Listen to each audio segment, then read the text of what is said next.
بسم اللہ الرحمن الرحیم۔ سال 2019 میں بھارت نے چندریان 2 کے ذریعے چاند پر قدم جمانے کی کوشش کی۔ حضرات، سال 2019 میں ہبل ٹیلیسکوپ کے بعد جیمز ویب ٹیلیسکوپ ایجاد کر لی گئی۔ یہ ایک ایکس رے ٹیلیسکوپ ہے جو فلکی اجسام کے اندر سے پار دیکھ سکتی ہے اور 10 لاکھ لائٹ دور ایک جگمگاتا باریک سا جگنو بھی نوٹ کر سکتی ہے۔ سال 2019 میں دنیا کا پہلا بڑا روبوٹک میلہ چین میں منعقد ہوا۔ امریکہ نے سال 2019 میں سولر سڑکیں بنانے کا اعلان کیا۔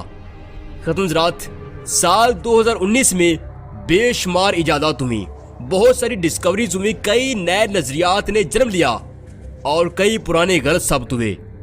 حضرات، ترقی اور بلندی کے اس سفر میں آپ کو ایک بھی مسلمان ملک کھڑا نظر نہیں آئے گا۔ حالت یہ ہو چکی ہے کہ ہمارے سائنس اور ٹیکنالوجی کے وزیر فرماتے ہیں کہ جو کام نہیں آتا وہ نہیں کرنا چاہیے۔ ناظرین، ترقی اور بلندی کے اس سفر میں، اس دوڑ میں مسلمان سب سے پیچھے کیوں کھڑے ہیں؟ کیوں یہ آج اونر کے بجائے صرف ایک کسٹمر اور کنزیومر ہیں؟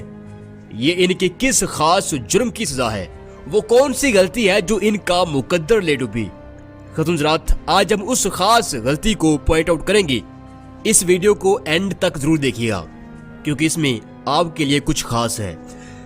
حضرات، میں ہوں عمران ادیب اور آپ دیکھ رہے ہیں اپنا favourite YouTube channel Expose World. آپ اس چینل کو سبسکرائب کر سکتے ہیں لیکن ویڈیو کو لائک ضرور کر دیں تاکہ دوسروں تک پہنچنے کے جو چانسز ہیں وہ زیادہ بڑھ جائیں۔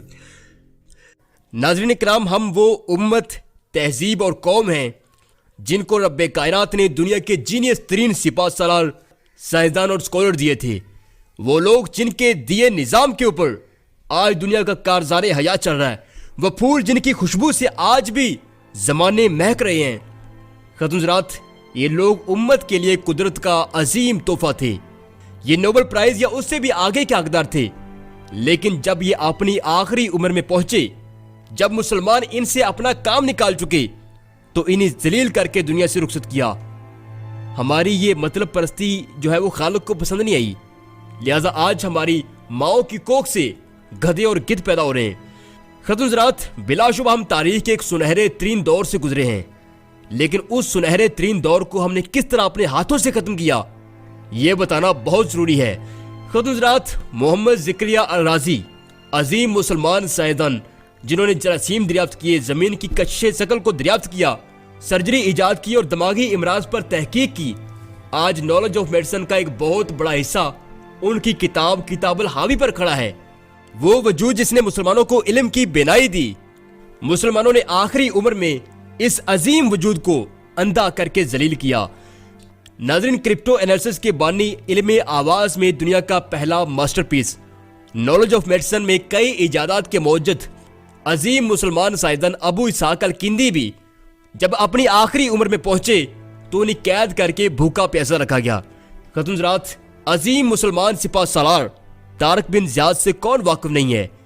انہیں آخری عمر میں دمشق کی جامع مسجد سے باہر فقیروں کی سی حالت میں دیکھا گیا۔ موسیٰ بن نصیر جو طارق بن زیاد کی معاونت کے لیے اندلس میں داخل ہوئے تھے اور پورا اندلس کفر سے پاک کر دیا تھا، آخری عمر میں انہیں بھی تحفے کے طور پر ایک لمبی قید اور تھال میں بیٹے کا کٹا ہوا سر پیش کیا گیا۔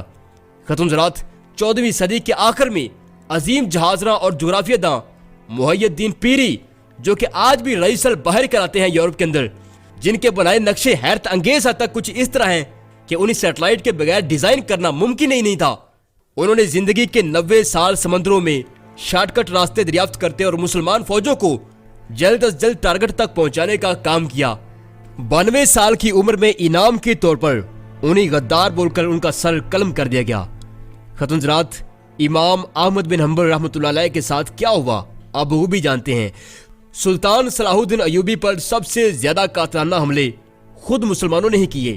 ٹیپو سلطان کی شہادت کے پیچھے بھی مسلمان ہی کھڑے تھے۔ ابن سینا تمام زندگی مسلمان فوجوں کے آگے آگے بھاگتے رہے۔ حضرت عثمان غنی رضی اللہ تعالیٰ عنہ اور کربلا کے شہداء کو عیسائیوں اور یہودیوں نے تو شہید نہیں کیا تھا۔ عظیم مسلمان سائنسدان اور فلسفر ابن رشد کو ذلیل کرنے والے مجوسی یا یہودی تو نہیں تھے۔ حضرات، مسلمانوں کی تاریخ میں ایک بھی ہیرو ایسا نہیں ملتا جو عزت اور وقار کے ساتھ دنیا سے رخصت ہوا ہو۔ آج بھی ڈاکٹر عبد القدیر کو دیکھ لیں، سڑکوں پر بیٹھا انٹرویو دیتا نظر آئے گا۔ اپنے ملک کے فنکاروں کو دیکھ لیں، بھوک سے مرتے نظر آئیں گے۔ اور تو اور تاریخ گواہ ہے کہ قائد اعظم کی موت فٹ پاتھ پر ہوئی۔ ڈاکٹر عافیہ صدیقی بھی تو اسی سرزمین کے لوگوں نے بیچی ہے۔ ختم حضرات، پچھلے دنوں ایک پرسنل انٹرویو میں ایک سینئر جرنلسٹ نے کہا کہ مسلمان مفاد پرست ٹولے کے علاوہ کچھ بھی نہیں ہے، انہیں صرف مال سے غرض ہے، جہاں سے مال ملے اس کے بدلے چاہے ان سے ان کا باپ جو ہے وہ قتل کروا لو، اور یہ نچلی ترین سطح آپ کو دنیا کی کسی اور قوم میں نہیں ملے گی۔ ختم حضرات، اس وقت مجھے کچھ دوستوں نے کہا جی اس کا ریپلائی جو ہے وہ ہم ضرور کریں گے۔ میں نے کہا کہ اگر ہم جواب دینے کے بجائے اپنی غلطی قبول کریں اور اسے سدھارنے کی کوشش کریں تو یہ زیادہ بہتر ہوگا۔ ناظرین، اب آپ کو بخوبی سمجھ جانا چاہیے کہ امت مسلمہ کے اندر ٹیلنٹ اور قیادت کا فقدان ان کے کس جرم کی سزا ہے۔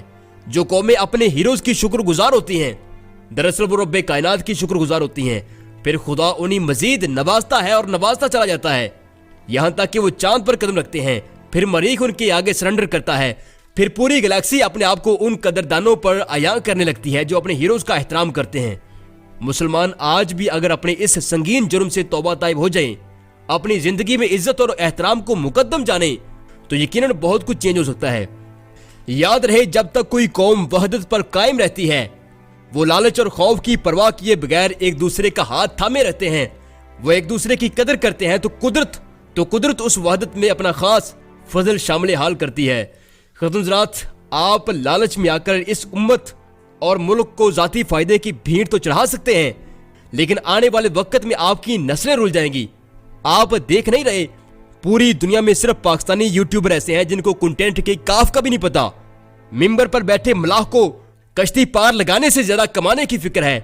ہمارے تعلیمی اداروں میں اعلیٰ کوالٹی کے ڈانسر تیار کیے جا رہے ہیں، ہمارا میڈیا سیاسی اور معاشرتی تصادم کروانے پر تلا ہوا ہے۔ 22 کروڑ کھوپڑیوں میں ایک بھی ایسی نہیں ہے جو سوچے کہ صرف امریکہ میں سائنس پر 150 میگزین چھپتے ہیں، ہر ہفتے چھپتے ہیں۔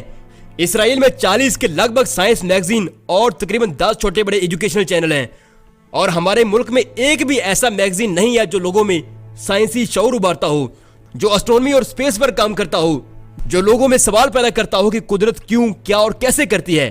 بذات خود قدرت ہے کیا چیز؟ کوئی دماغ اس ڈائمینشن میں سوچتا ہی نہیں ہے۔ ہر بندہ حریم شاہ جیسی طوائفوں کے پیچھے پڑا ہوا ہے۔ کیوں؟ کیونکہ ہم بے قدرے لوگ ہیں۔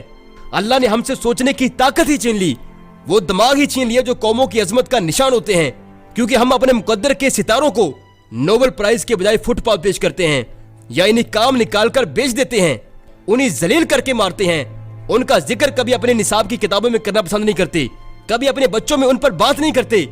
ختم حضرات، میں نے خود اپنی آنکھوں سے علماء کو پچھلی عمر میں بھیک مانگتے دیکھا ہے۔ کیا وہ اس سلوک کے مستحق تھے؟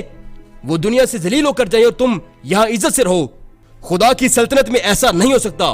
ابھی اٹھیں، اپنی اس صدیوں کی اس غلطی کو سدھارنے کے لیے ایسے لوگ ڈھونڈیں جن کی ساری زندگی اللہ کے رسول صلی اللہ علیہ وسلم کے دین کی حفاظت کرتے گزری ہو۔ ایسے استاد ڈھونڈیں جو عالم تو ہیں، ماہر تو ہیں، لیکن غربت انہی دیوار سے لگائی کھڑی ہے۔ ہر اس وجود کو ڈھونڈیں جس کی عزت افزائی اور قدر تم پر 5 ارکان دین کی طرف فرض ہے۔ ذرا ان لبوں پر مسکراہٹ لا کر تو دیکھو، ان کے اوپر سے مسائل کا برڈن ہٹا کر تو دیکھو، ان کو عزت کے ساتھ اس دنیا سے رخصت کر کے تو دیکھو۔ مجھے قسم ہے پیدا کرنے والے کی، اللہ تمہاری نسل سے زمانے کی امامت کا کام لے گا۔ تمہاری نسل آئنسٹائن اور الرازی جیسے لوگوں سے بڑھ جائے گی، کیونکہ جو لوگوں کا شکر گزار ہوتا ہے وہ دراصل رب کائنات کا شکر گزار ہوتا ہے، اور یہی جینے کا اصول ہے۔ اگر آپ کو یہ ویڈیو پسند آئی ہو تو اس کو دوسروں کے ساتھ شیئر کریں اور چینل کو سبسکرائب ضرور کیجیے۔ یہ تھی ہماری آج کی ویڈیو۔ تو جذباتی لہجہ تھا میرا تھوڑا، اس کے لیے معافی چاہتا ہوں، اور آئندہ کوشش کروں گا تھوڑا لیول میں رہ کر بولوں۔ اپنا خیال رکھیے گا، اللہ حافظ۔